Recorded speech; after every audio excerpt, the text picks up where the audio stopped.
ครับละเด้อนี่หมดแล้วใบดีเป็นขวดสิแล้วมัดจนมืออีกอันนี้ก็ตูดลงวันนี้ตูดลงจนจำคือแล้ววันนี้ทรงมาละทรงสีเลคานสบายดีทุกคนสบายดีตอนสวยเนาะทุกคนเนาะวันนี้นี่ก็เป็นมื้อที่พอสดเนาะทุกคนสิมาสวยตัวเฮ็ดห่านเนาะเพิ่นกับมาแต่เบียงผู้แหละฟ้ากับบดพอดีงามเลยทุกคนอากาศก็กำลังดี20องศาเนาะอากาศบ่หนาวบ่ร้อนเลยพอสดเลยอาสามาสวยเนาะทุกคนเนาะเพราะว่างามนี่ก็คือว่าอะไรทุกคนเนาะตัวก็ขาดสร้างบ่มีสร้างเนาะสร้างกับบ่มีคนสวยกับบ่มีเฮ็ดคนเดียวนะทุกคนพอจอยก็เจ็บมือตอนนี้เลยพอสดเลยมาสวยตัวเนาะทุกคนด้วยก็โทรไปหาว่าโอ้ยยุ่งแฮงพอสดกับว่าเดี๋ยวพอสิลงไปสวยเนาะทำมิดกับว่าบ่ให้มาแหละทุกคนว่ามันร้อนมันอย่างแต่ว่าอากาศมันดีแล้วเราพัดอยากมาบัดนี้เนาะลมเรากับพัดอยากมาอยากมาสวยคิดฮอดอยากเฮ็ดเวียกสวยแหละทุกคนเพราะว่าตัวกับพ่อก็เฮ็ดเงินเฮ็ดอย่างมานำกันตลอดขนาดเนาะแต่ส่วนนี้นี่ก็เลยแบบให้เรามาซะตัวกับบ่มีผู้ใดสวยเนี่ยตอนนี้กำลังขี่รถไปหาพ่ออยู่คิวรถเนาะให้พ่อขี่รถคิวมาบัดกลับแล้วจึงกลับไปส่งเอาประมาณวันที่29แหละทุกคนจริงๆสิไปส่งพ่อเนาะประมาณวันที่29เลยไปทุกคนเนาะเดี๋ยวเดินทางไปนำกันเมื่อยทุกคนวันนี้ตัวรู้สึกเมื่อยเท่าดอกเจ็บหลังเดโคตรเล็กโบเป็นแน่เฮ็ดอะไรนี่โบเป็นแน่มันเลยแบบยุ่งๆเนาะทุกคนไปเดี๋ยวเราเดินทางไปนำกันมาฮอดคิวรถแล้วทุกคนโอ้สุดนั่งใช่ปะโอ้โหพอสุดนั่งแจ๋เลยโหคุณเห็นแล้วพอดีเขาก็มาฮอดกำลังสูบยาเลยคนไหนใส่หมวกไอ้แน่อีก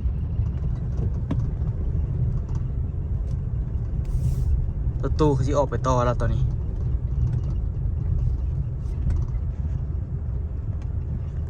ฮับละเด้อนี่มาฮอดแล้วใบดีเป็นอะไรพอขี่รถบริษัทดีป่ะรู้แบบสบายรถสูบก็มีแต่คนมงกันแหละอยู่ดิรถเขาไปผ่าละแวกดิเขามาฮอดแต่นี่นะเขาไปเสือเหรอกลับละยังอยู่กันอยู่บางทีก็มีรถมาแต่นี้พอสดมาสวยนะทุกคนเนาะนี่พอเอารถอันนี้ก็ดีเหรอคนวะใช่ก็บอกยืนซื้อโอ้มีโฟเด้ออย่าสุประมาทเด้อขึ้นภูสบายเด้อนะหลังกันยาวอีกจักกันนะจักเกาหลีบอกเขาว่าหรือจักญี่ปุ่นนี่แหละเกียร์เครื่องบ่ได้เกียร์เครื่องเขาบ่ได้มันบ่มีเอกสารดิเขาเอาไว้ไปขึ้นภูอย่างเดียวบ่ไวขึ้นบ่ไวไปแล้วก็ไปเริ่มมิดคานน้ำกันโตเลยทุกคน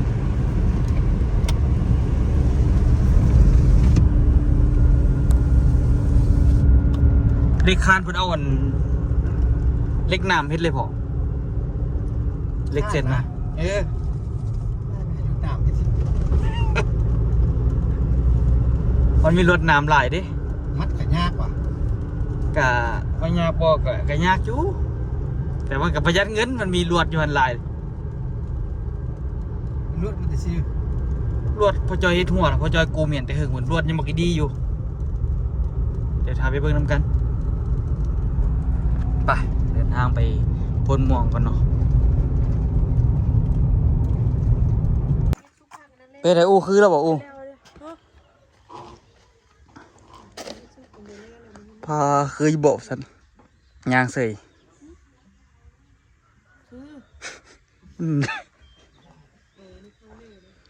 ไม่ได้พอ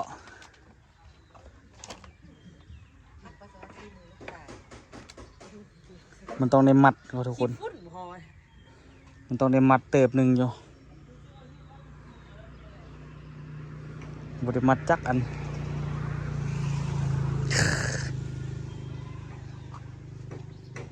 ได้เนี่ยเพราะว่าแบบนี้ฮะครึ่งนั่นนี่แหละกินหมดนะแต่ต้องต่อยลงอีกนี่มันต้องจับระดับแต่หุ่นเอาก่อนบอกพอ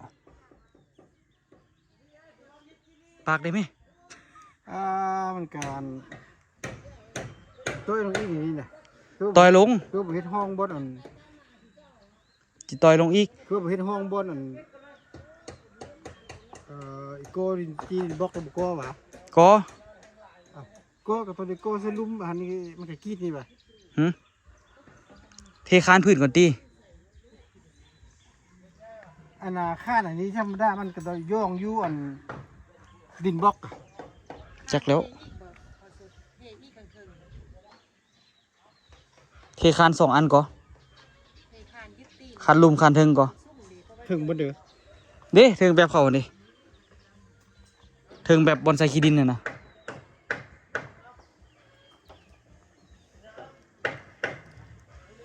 ทางลุ่มมันก็บ่ประเทศก็ได้บ่เสื้อข้านก็ได้ทางลุ่มมันน่ะก็ก่อดินบล็อกส่งสัตว์เอาหรือว่ามันมีดินบล็อกเขาที่ดิน บอกเยอะมี เขาก่อข้านน่ะ มี ก็เอาดินบล็อกเขาก่อข้านมาก่อแล้วก็เอาอันนี้ย่องถึงแล้วก็จึงอันเท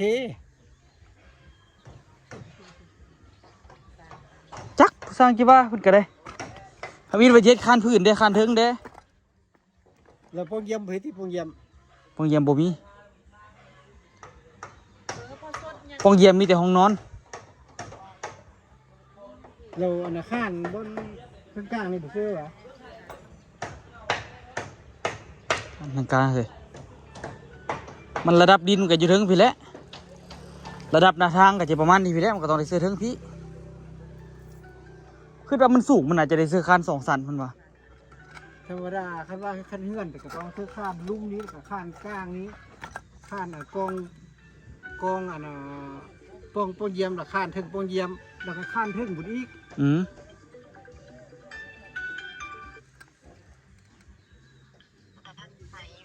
นั่นโทรหาแล้ว กำลังมาฮอด แม่หันก็ฮอดนึง สับสนวุ่นวายเดี๋ยวล้มๆกันก่อนทุกคนยังบ่ฮู้สิจักจังได๋เด้อทางที่จริงก็ต้องจับระดับน้ำทางนี้นั่นแหละมาแล้วก็ได้เทคานที่หยังก็บ่ฮู้ดอกอันนี้มันก็ต่อยขึ้นได้อยู่มันบ่มีปัญหาอยู่ละเขาก่อตอนนี้เขาก็ต่อยขึ้นได้หมดทั้ง4 ด้านต่อยขึ้นได้อยู่ต่อยขึ้นต่อยลงได้มันบ่มีหยังยึดมีแต่เกี่ยวซื่อๆเด้ตัวนี้ตัวเกี่ยวละยังบ่ทันมัดเท่านี้ก็ได้เกาะไว้ซื่อๆ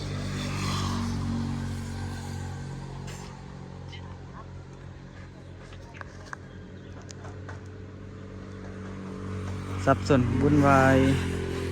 จุงเลย ธรรมดามันก็แม่นอันน่ะเอาดินบล็อกมาก่อ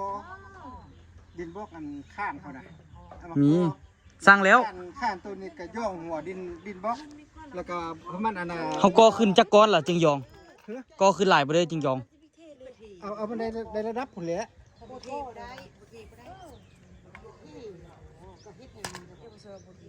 อันน่ะดินบล็อกอันข้านมันน่ะนะ ดินบล็อกข้านตรงเลโก้ฮอดบอนอันที่สมมติว่าจะเอาเพียงนี้ที่น่ะแต่เลโก้ฮอดนี้แล้วก็เอาอันนี้ย้อง เขาเจออันนั้นก็ได้เสื้อคือกันเหมือนว่า รูปนี่ก็เสื้อ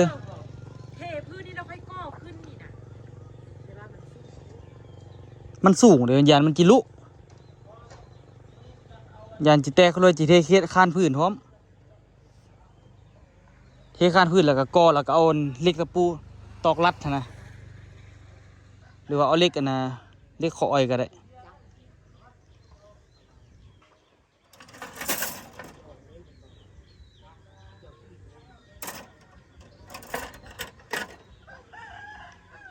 ว่าเทคานแล้วก็เอาดินบล็อกยองแล้วได้ระดับแล้วก็เทคานอีกบัดนึงมันจริงๆนั้นคานลุมคานถึง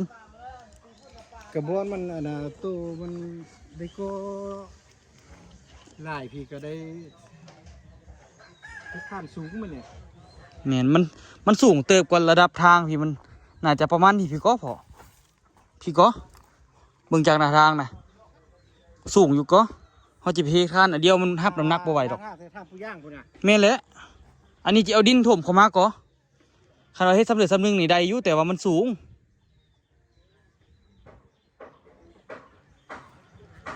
ไปดึงเทิงเทียบเลยจะดึงเทิง เทิงนี้ถมดินไปเลยนะพ่อซ้ำหน้าทางเลยนะบ่เสาบ่ตอละ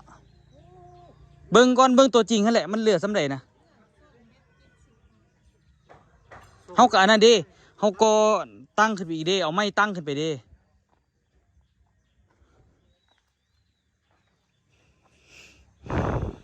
หาเบิ่งเอาแหละสิเป็นประมาณใดฮู้นี่ยังเป็นงงๆอยู่นี่โอ้ทายาใส่หลังรู้สึกมีแฮงอยู่ดิอ่ะเดี๋ยวเบิ่งไปก่อนได้อทุกคนเดี๋ยวสิมันสรุปให้ฟัง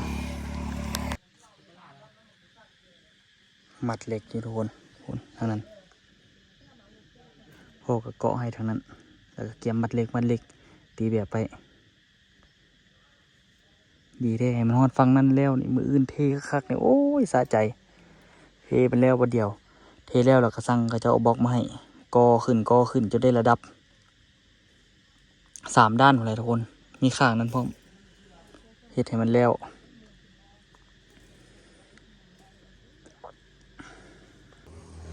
กลัวสิแล้วมัดจนมืออีกวันนี้ก็ตูดลงวันนี้ตูดลงจนจำไม่มาใส่แต่อันนี้นี่ที่ได้ฝังไม่นี่ทอตัวนี้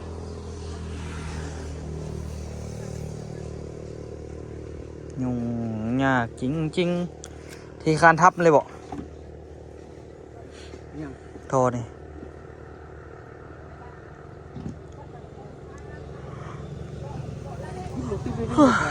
ทับไปหรูทุกคนมันกินมันเปี้ยอื่น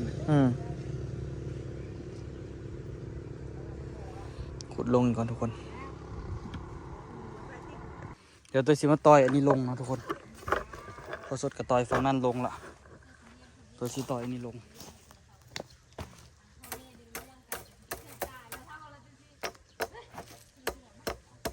ขาดซะเนาะเป็นเวียนอีก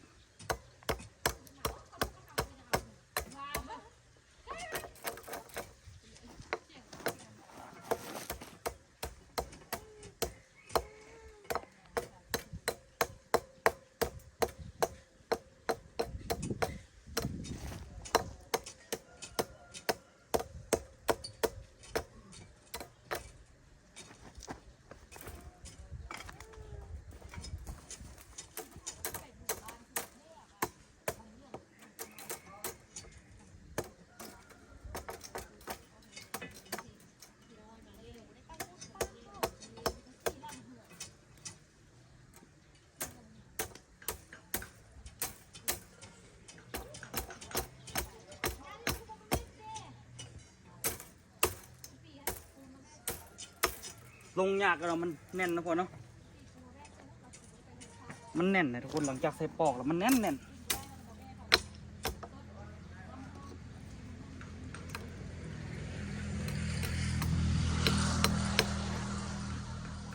จากเสียเอาลงยังไง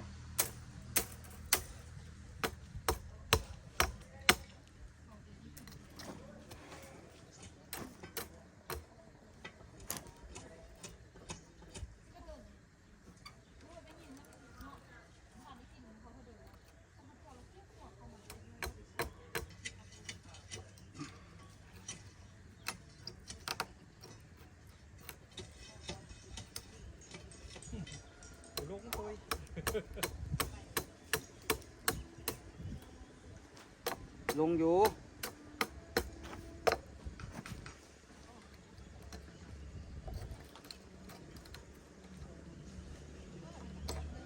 มันค่อนข้างแน่นทุกคนเพราะว่าเขา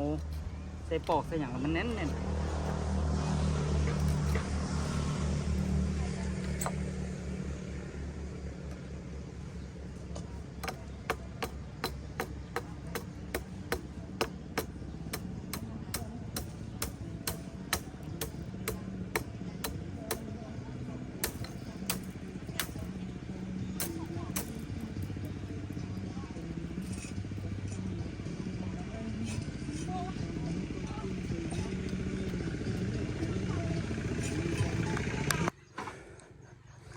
ก็เฮ็ดแบบทุกคนบัดนี้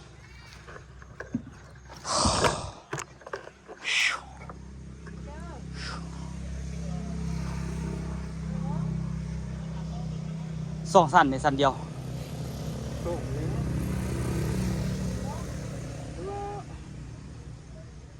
จับดับก้นบอก จับก็จับไปเฮ็ดมันเพียงก่อ หึ เฮ็ดมันเพียงกันก่อ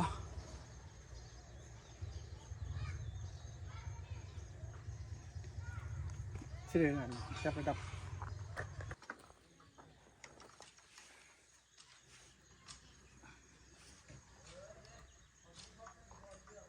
แล้วระดับทางนี้เอาทางเยอะมาสูงมัน เอารับแปดนี่เนาะ แล้วแต่ ชื่อท น้ำพ่นบีบไปอยู่ปล่อยแล้วเด้อ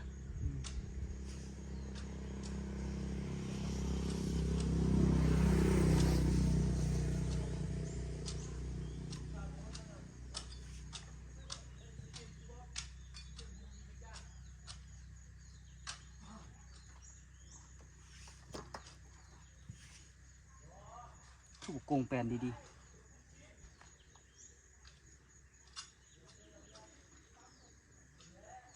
ได้บ่ ำ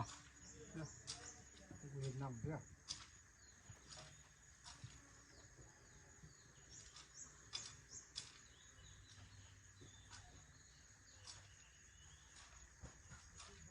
เอาลง เอาอย่างลงพอกับปั๊บเอาเอ้ยเอาเพิ่นเอาลงเลยเดี๋ยวสิเนอะ ขึ้นเดี๋ยวช่วยปั๊บ ฮะได้แล้วบ่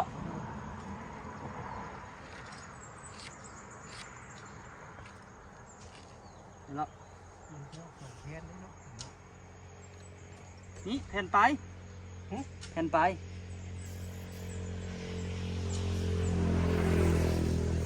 แทนป้ายครับจะสองแทนเขาจะได้เอาอัน บุเสร็จก็เอานี่ขึ้นเลยเอาตีนนี่ขึ้นเลยปั๊บทื่อๆดีเลยดิมันกองเขาก็เอาอย่างสอนเอาเอาตีนถมเอามาแทกตัวนี้มา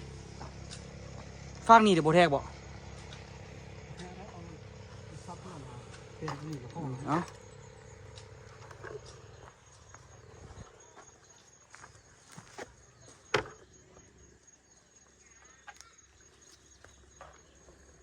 แทกระดับน้ำแล้วกับ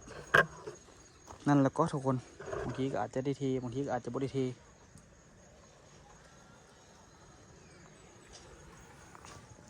ลูกยากไปทางนั้นก็ได้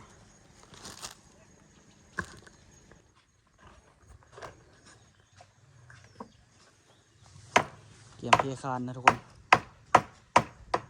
แปลงก่อนตอนนี้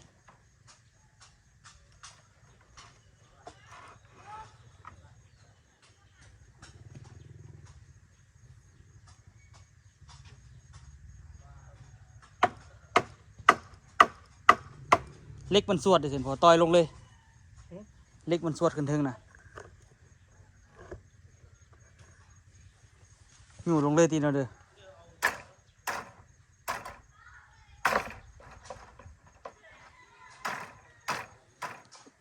พูดกับย่ามัน เดี๋ยวยาสิ เอาไปเขาก็เขาก็เอาปูนถมหมดกันแล้วค่อยให้ผมลง คือเราวันนี้ทรงมาละเนาะทรงสีเทคานมืดทุกคนเลยจนสิบุได้เห็นหยังตอกนี่มืออื่นเลยเราเทเราพอเนาะ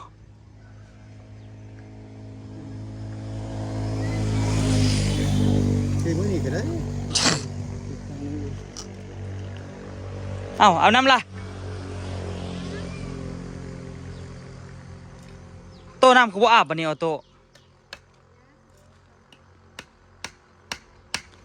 ข้านอาบบ่โตแม่บ่อาบให้วะบ่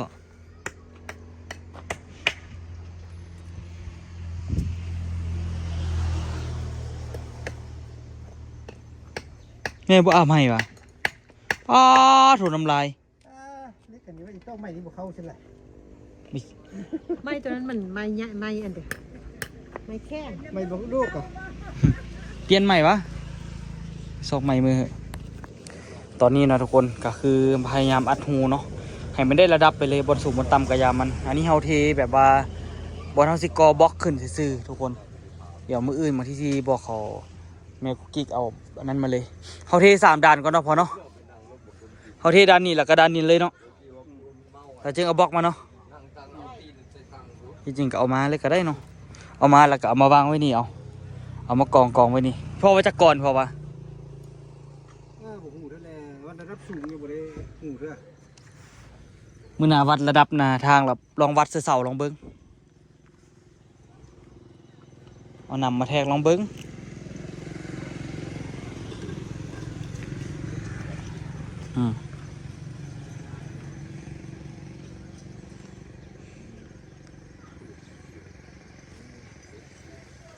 เอาบอกคำแคมมาเลยบ่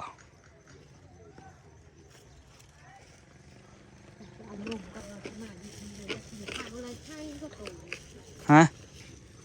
โอโต้ทำได้กินข้าวแล้วมันให้ก็ใช่ที่เดี๋ยวได้เอาติ๊บข้าวไปน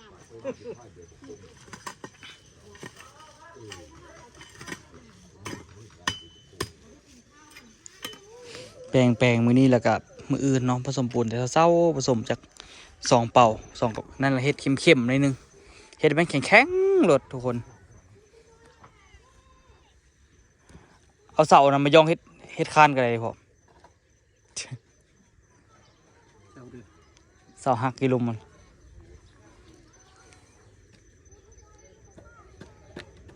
เฮ็ดใหม่เลยทุกคนเนาะเฮ็ดอันนี้ดีๆมืออื่นกับที่จริงกระดึงเล็กไว้คดไว้ก็ได้ก็ดีคือกันคดแล้วก็มัดค่อยๆมัดนี่ก็โอ้กระเดิกเติบอยู่ได้ทุกคนเอาเฮ็ดก็ได้เหมือนธรรมดาเนาะโอ้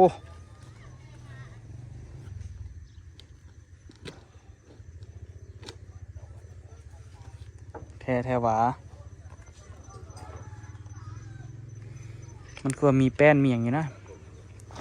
เดี๋ยวตัวไปหาแป้นให้พอก่อนเด้พอดีมีแป้นอยู่นี่ปกหลายเอาแป้นพวกนี้แล้วไปหย่ามันทั้งลุมมันนะแต่มันอยู่กล้องเลยมันถึกไม่เต็งบอกออก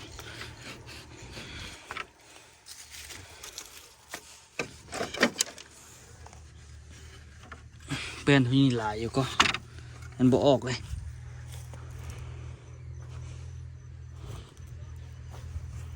นี่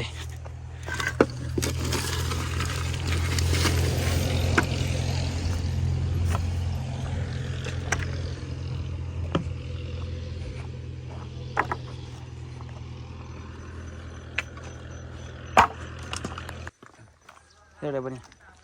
ต่อตะปูหรอกก็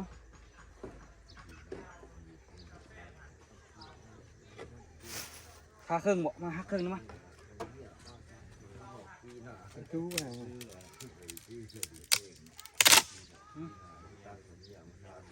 กินตำ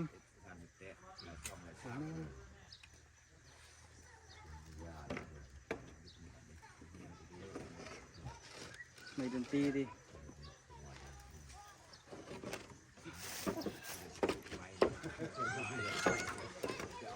ใช้เวลาล่ามือได้คือแล้วไปกัดแล้วมือเช้ามือแรกแพกมาได้4-5แพกแล้วก็ล่าขึ้นทางเด้อ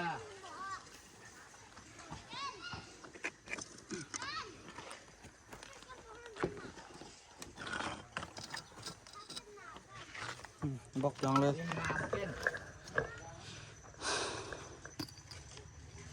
พื้นที่เฮามันบ่ได้เพียงทุกคนเนาะมันเป็นบนรูปบนโนนเขาต้องได้ปรับไปเองแหละเนาะขนาดบนเพียงนี่โอ้ยใส่ไม้แป้นเดียวแล้วก็เทเลยอันนี้มันยังบ่ทันละเอียดดีทุกคน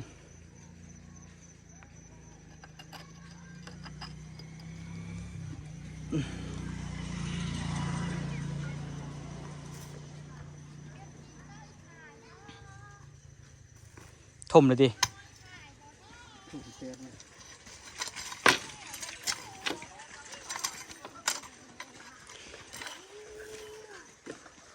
มื้อนี้เป็นมื้อที่ยังแบบงงๆทุกคนมื้ออื่นนั่นแหละสิเป็นเฮ็ดได้หลายเติบอยู่มื้ออื่นนี่ ยังมีอยู่บ่พ่อจอยรวดน้ำนี่ บ่มีก็ชอบเกลือแล้วยัง โอ้ เห็นยังอยู่หั่นน่ะ ซอกซื้อกับได้ซื้อเล็กแล้วมาบัดนี้ แต่บนน้ำเขายังว่าจัดพอก็บ่ได้เบิ่ง อยู่หลังคาได้ยังบ่ ยังอยู่ลำข้าวว่าเดียว อยู่ดอน ค่าใส่ คุณซี่ถึง เดี๋ยวไปเบิ่งอันนี้มันก็ดีคือกัน ประหยัดแต่ว่า เบิดกันแม่นี่ก็ดึงดี ที่ไปเลย พอดีจะเองกินหมดตามเป็น สิอันน่ะเทขึ้นน่ะนะได้ใช้เล็กตลอดเลยวะแต่ละสั้น เขาที่กินนี่นะพักด้วยเสร็จเขาที่อะไรที่เขาจะขึ้น50บ่พักด้วยเสียบไว้มัดสลิปป้องมันนี่เอาจักงานทำวาง50กับมัด ทั้งหลังก็เทขึ้นสูงๆเอา แล้วก็ดึงเส้นหนึ่งไปแล้วก็มัดทักตะนางก็วัดเทียเลยวัน บอสเทขานตุนติด มันติดกองเลยไม่ได้เลยในการกินมันจะยากโบที่ติดกองที่นี่เลยก็เลยที่ยังกี่ร้อยก็ที่ถึงจะเข้า30เลย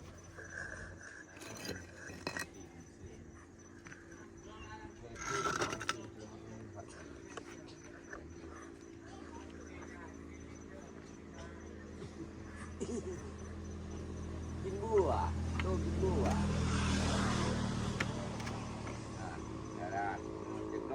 เต็มเหลือแต่ตัวนี้เดี๋ยวเอาน้อยๆซะเลยพ่อตัวไหนพ่อนะไม่นี่นะเอามาฝากนี่นะ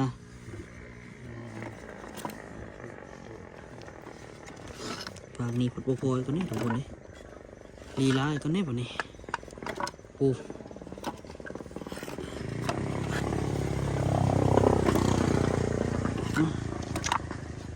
เตะมันเถอะ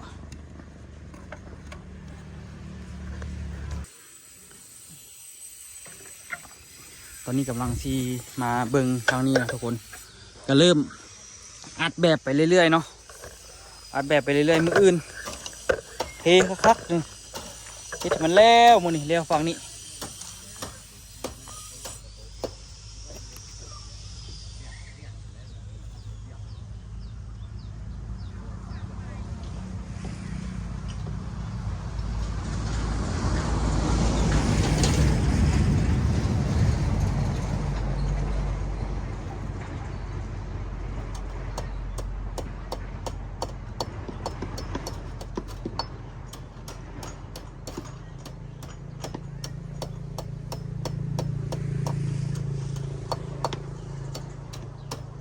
ยองกัน2 อันไหนนี่ เรื่องเข้ามาหน่อยก็ได้ คิดมันอยู่อีกเหรอ โยกกันเลย จริงๆมันก็อีกเดียวล่ะขึ้นเฮ็ดทั้งลมเก่าจริงๆเอาคนเดียวก่อน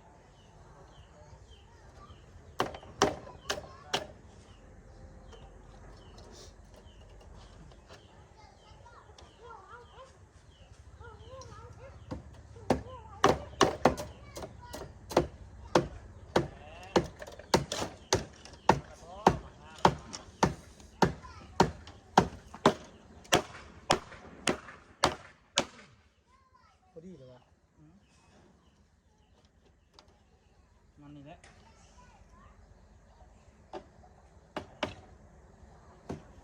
ปูตอกก่อน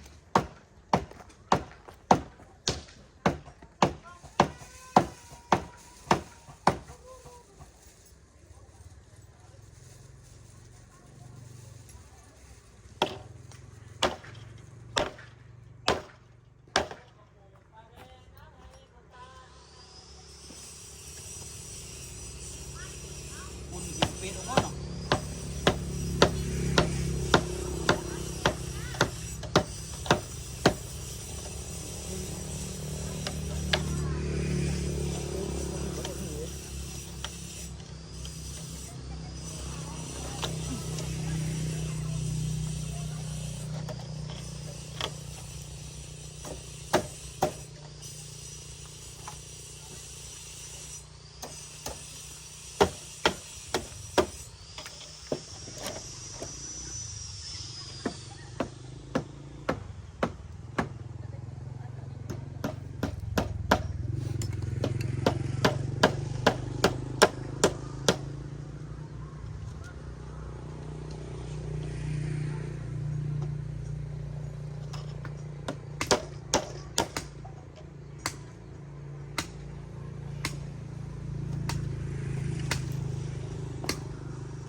เรียบร้อยทุกคนเนาะแบบมีอย่างยัดกับยัดสิก่อนทุกคนเนาะให้มันเพียงกันก่อนแจนี่ก็ทั้งหลังเกินมันซ้ำกันเลยเนาะพอเนาะสิเอาตัวนี้เฮ็ดเป็นแบบเลยทุกคนทั้งหลังกับสิปรับคันมันต่ำกับสิปรับให้มันสูงเอาให้มันสูงซ้ำๆกันนี่เลยก็สิได้ยัดย่อๆนี่แหละทุกคนเนาะแรกๆให้ปรับให้มันเพียงกันเบิดแต่ว่าทั้งหน้าผมคือสิจักยุ่งดูคันให้มันเพียงกันก็ได้เอาไว้เจอกันคลิปหน้าเลยทุกคนเด้อมันสิเป็นยังไงพอยืนไทโฮมึงดูพอยืนไทโฮมึงดูยืนอยู่บนหลังเบียร์นี่นะโอเคแล้วเจอกันคลิปหน้าเลยทุกคนเด้อ